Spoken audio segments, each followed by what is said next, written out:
by Neelima Vallangi. She's a writer and the photographer and mainly focus on climate changes. She lots of interest in travel and adventure, and she shared her experience to travel through the Nepal, and she saw a beauty of a mountain, and she shared that experience. And through the window of bus the one summer, and she remembered being awestruck by the faint outline of uh, giant triangular mass of rock and snow. Then it is shrouded in swirl of clouds for a brief minute, and towering over Nepal's famous Pokhara Valley and its eponymous city. And seeing it imposing to peak dominant, the skyline of a bustling town was unlike to any other first glimpse of a Himalayan mountain, and she had experienced in her decade-long exploration in the Himalayas, either in India or in Nepal. Then the mountain that inadvertently captured her imagination was neither Everest nor any of the country's 7 other peaks that are more 8,000 meter tall, but relatively lowly peak whose height would easily betray in its beauty. And the mountain name is Macha Puchera, which translates into fish tail. Is a iconic 6,993-meter mountain in central Nepal's Annapurna range that contains three of world's 10 highest peaks. And yet, Macha Puchera effortlessly steals the show, and she said to thanks to its position far from the much higher peaks of the Annapurna range, where it stands isolated and appears tall despite its humbler height. Then the peak's geographic portion affords easy view of its different profiles from several places, and the stunning prominence of its vertical relief uh, inescapable from any angle.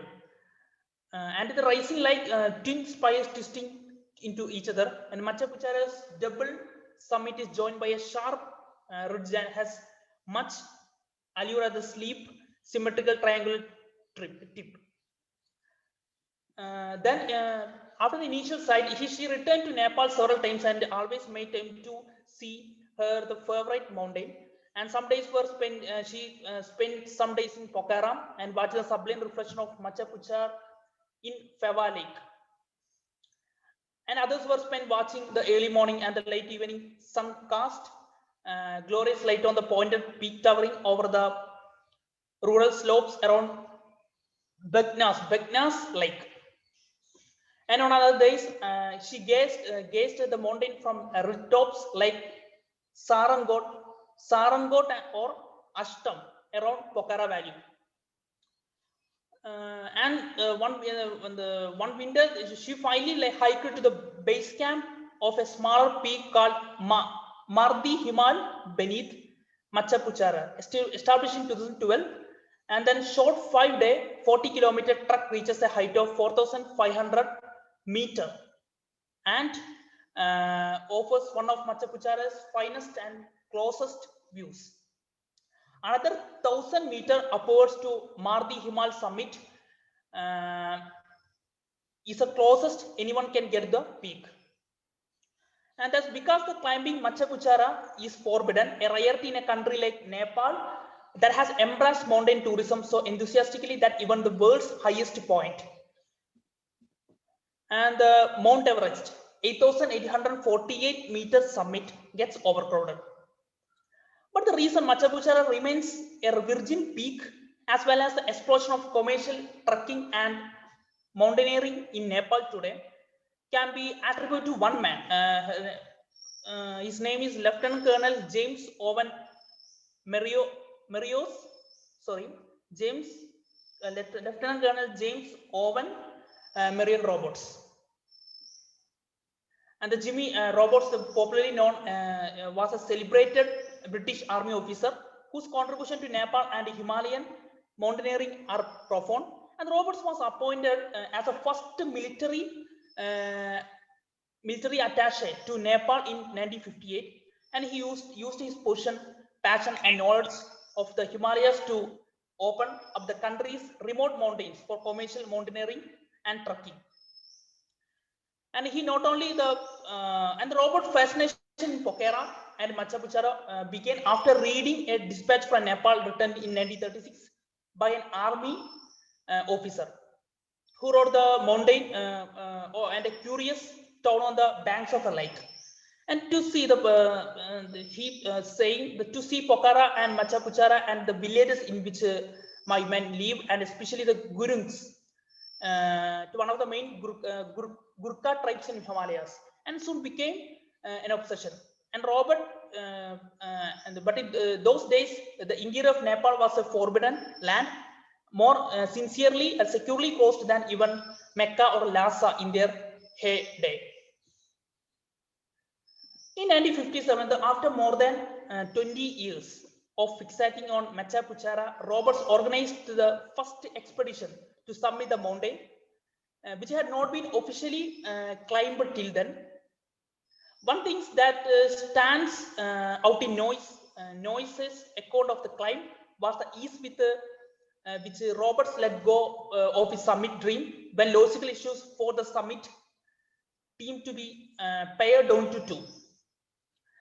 After the expedition, Roberts made a rather uncharacteristic request to the Nepal's government to have the peak restricted and thus to make Macha Picchu a Himalayan summit that would remain forever unclimbed. And Lisa Koigyal, a writer and veteran tourism industry professional based in Nepal, who knew Roberts personally since 1974, and he told Roberts was not a mountaineer with a huge ego, even though in this case it sounds a little bit like it was hubris that he couldn't climb it and he didn't want anyone else to climb it, but that doesn't really represent very gentle character that he was in real life. Then after today the prevailing view is that the mountain is sacred and thus forbidden. Macha Picchu summit is not meant to be stepped upon. It's only to be adored by the eyes. The Tirtha Shrestha, a poet and a long-time resident of Pokhara, told to this author Nilima Vallangi, explaining that locals are of the view that Macha Picchu should not be open for climbing. Any discourse, and not just on Pokhara, but about the beauty of the entire Himalayas would be incomplete without mentioning Macha Picchu. Its beauty has greatly moved poets, authors, and artists. In many folk songs, the mountain has been showered with praises. Macha Picchu for us is an epitome of beauty.